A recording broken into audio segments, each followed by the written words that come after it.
به نام بخشنده مهربان. الحمدلله و الصلاة و السلام علی رسول الله. این لله و انا الیه راجعون. همه ما از خدا هستیم و همه ما بازگشتمان به سوی الله هست. همدردی خودم را، تعزیه خودم را، تسلیت خودم را به تمام آن نفرهایی که در مصیبتی که به سر اونها آمد عرض می نمایم و از الله مهربان دعاگو هستم که خدای مهربان این بندگانی که با قضای الهی این دنیای فانی را پدرود گفتند، خدای مهربان جایشان را جنت جاودانی بگردانی. الله مهربان آن بندگانی که در این مصیبت سلامتی را از دست دادند، در شفاخانه ها هستند، خداوند شفای کامل و شفای عاجل نصیبشان گردانی. خدای آن بندگانی که در این مشکلات، در این مصیبت ضررهای مالی دیدن، خدای مهربان عطا کننده همه آن مال و اموال و هرچی که بنده دارد همه تو هستی. خدایا مال و اموال این بندگانت را هم خدایا بر این بندگانت باز زیاد بگردان.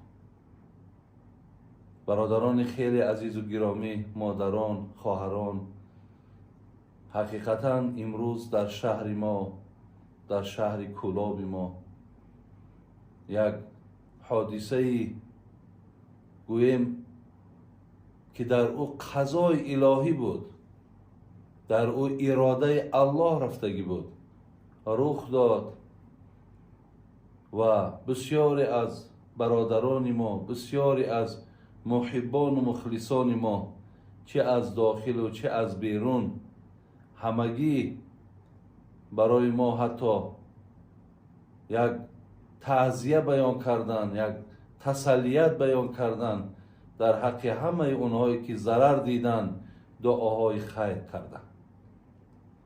برادران خواهران خیلی گرامی، الله رحمت کند جناب خواجه حافظ را. میگو فرعون را به عمر ندادیم دردی سر، زیرا که او نداشت سری دردهای ما. نمرود را ز قدرت ما مملکت رسید، قارون غنی ز قدرت به انتهای ما. ما پروریم دشمن و ما میکشیم دوست، کس را چیز زهره است به چون و چرای ما. حافظ همیشه صبر کن اندر بلا و غم، شاید که او رها کند سری دردهای ما. ما به همه این همشهری های خودمان، به همه آن مردمی که در این مصیبت زیان بالاتان آمد، ضرر بالاتان آمد، مصلحت الله مهربان، مصلحت پیامبر گرامی، مصلحت این عزیزان خدا این است که در این لحظه ها شما صبر کنید. مادران و برادران گرامی، اگر مصیبت، اگر سختی، اگر مشکلات آسان می شد، نام یکی از درهای جنت را صبر نمی گذاشتند. از این لحاظ در این لحظه ها فقط مصلحت همین است که شما صبر برای خودتان پیشه کنین و در همین مشکلات با الله مهربان قهرش نیارین، الله مهربان ناراضگیش نیارین. از دانشمند پرسیدن که وقتی گپ سری صبر زیبا می رود، گپ سری بهترین صبر می رود، آیا گفته میتونی که زیباترین صبر کدام صبر است؟ ببین بهترین صبر کدام صبر است؟ این دانشمندم بسیار حرفی زیبایی گفت زیباترین صبر، بهترین صبر همون صبری هست که همه سختی و مشکلات در بالای سرت آمد است ولی قلب تو با الحمدلله میگوید. بگذار خواهرها مادرای عزیز، این مصیبتی که بر بالای شما آمد، این مشکلاتی که به بالای شما آمد، این به قضای الهی نیست، این به اراده الله نیست. خداوند ببینید در قرآن میگه اعوذ بالله من الشیطان الرجیم و ما تسقط من ورقه الا یعلمها. الله را ببینید که در آخر آیت میآید چی میگه؟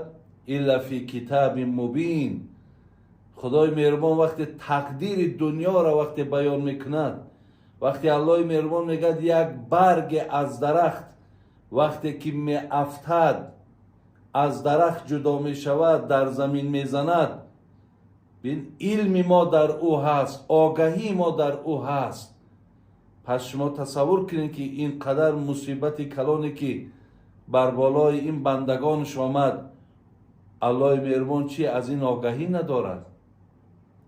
یعنی این قضای الهی بود، این خواست الله بود و در این اراده الله مهربان رفتگی بود. الا فی کتاب مبین. و همه آن حادثه ها، همه آن خوشی ها، هر چیزی که بنده میبیند، الله مهربان میگوید ما را قبلا در کتاب ثبت کردگیم. از این لحاظ مادرها، خواهرای خیلی گرامی، در این لحظه ها که صبر کردن بسیار اجر بلندی دارد، پاداش بلندی دارد، شما این اجر، این پاداش از دست ندید. بین کاری نشود که هم فرزندامون در این مصیبت ای دست رفت یا گوی مجروح شدن، این طرف وقتی که با صبر نمیکنیم، پاداش این صبر، پاداش این اجرهای این صبرم، این مصیبتم، این هم ای دست می رود. یعنی بالای ما دو مصیبت میاد، یک مصیبت نی. بسنده است مادرها، پدرهای عزیز که الله میگه این الله مع الصابرین. الله میگه این الله یحب الصابرین، انما یوفی الصابرون اجرهم بغیر حساب. الله را بین، ذات الله را بینین. الله با همین قدر توانایی بزرگی چی میگه؟ همراه کسانی هستم که همراه کسانی هستم که اونها صبر را پیشه میکنند. الله را بین، دوست میدارم آن کسانی که صبر دارند. خداوند میگه زمانی که من بالای شما یک سختی آوردم، مشکلات آوردم، وقتی در این شما صبر میکنید، بین هیچ عمل ده این قدر اجر و این قدر ثواب من عطا نمیکنم. یعنی اگر ما شبان روزه نماز خوانیم، شبان روزه بگیریم، هر روز 5 وقت در مسجد باشیم، تمام مال و ملک مانه، اگر در راه خدا صدقه هم که کنیم، اگر ثواب هم بگیریم، ولی ثوابش با صبر در مصیبت برابر شده نمیتواند. در یگان عمل خداوند اجر به حساب وعده نکرده است مگر در مصیبت، وقتی که اگر شما صبر داشته باشید. شاعر میگفت در محبت هر کی او دعوا کند، 100,000 امتحان بر وی کند. چون بود صادق کشد بار جفا، چون بود کاذب گریزد از بلا. از این لحاظ من بار دیگر دعاگو هستم که الله مهربان جمیع آن برادران و خواهران گرامی ما که در این قضای الهی، در این لحظه هایی که این حادثه بالاشون آمد و این دنیا را پدرود گفتین و انشاءالله شما دست خالی به خانه آخرت نرفتین.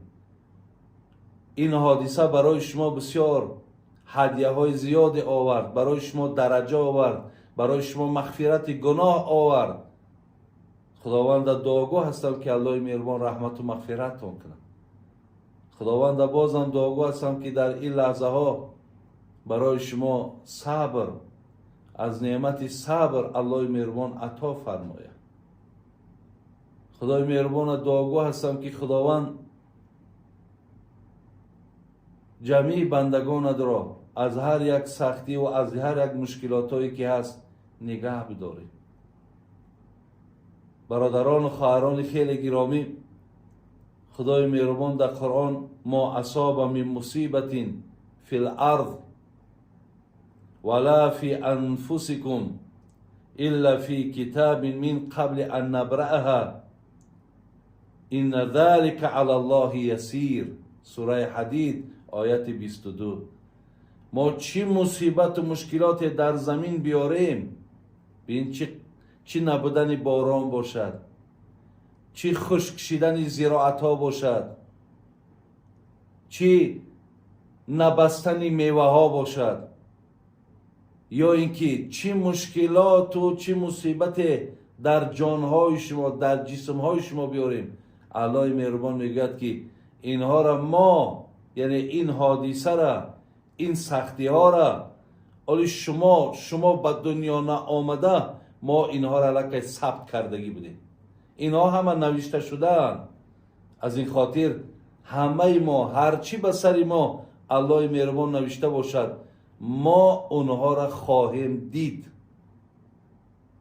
فقط یک معامله پیامبر گرامی را که ابن حجر عسقلانی در کتاب منبهاتش میارد، میگه بار این از اصحابش آمد و اصحابش عجایب یک سوال زیبا کرد: کیف اصبحتم؟ شما مقصد چگونه سحر بیگاه می شود، چگونه روزگذرانی دارین، چگونه وقت گذرانی دارین؟ گفتن الحمدلله رب العالمین که الله مهربان این نعمت ایمانی را که بر ما داده است، این نعمت هدایت را که بر ما داده است، با ایمان و با توفیق و با عبادت روز را سپری میکنیم. پیامبرمان وقتی اینها از نعمت ایمان گپ زدن، از نعمت مسلمانی گپ زدن، از نعمت مؤمنی گپ زدن، حضرت گفت و ما علامت ایمانکم. گفت آدم ایماندار یعنی ایمان به خودش نشانه ها داره. میتونین گفت که نشانه های ایمانداری تونه بگین. اینها در حال گفتن نصبر علی البلا نشکر علی الرخا نرضا بالقضا قال انتم مؤمنون حقا. گفتن که در بلا صبر میکنیم، اگر الله مهربان شرایط خوب من بیارد، ببینین در با او شکرگزاری میکنیم و هر قضایی را ببین، هر مقدراتی که اگر در راست بنده آمده باشد در او گفت چی است؟ در او ما راضی هستیم. وقتی اینها را که پیامبر شنید گفت انتم مؤمنون حقا، شما حقیقتا مؤمن بدهید.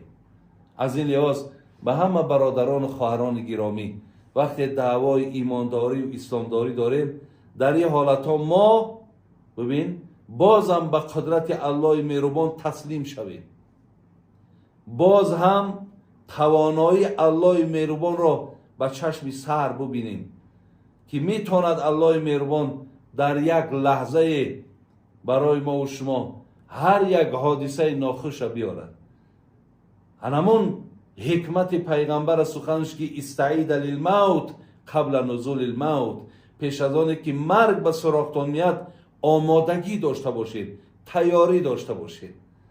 ببینین هر لحظه به سر ما هر یک حادثه آمدنش امکان دارد، ولی ما باید آمادگی داشته باشیم، تیاری داشته باشیم که با خودمان خجالت و افسوس و حسرت همراه خودمان به آخرت نبریم.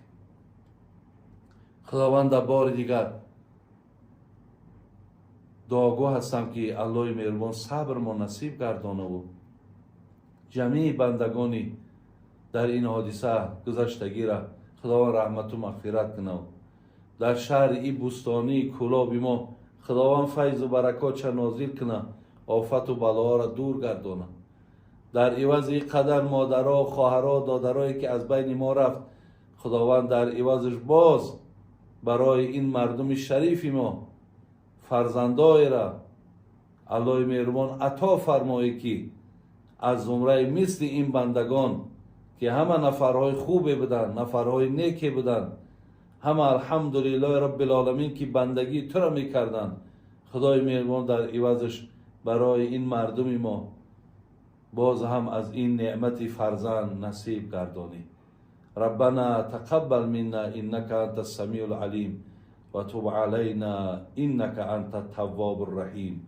آمین یا رب العالمین.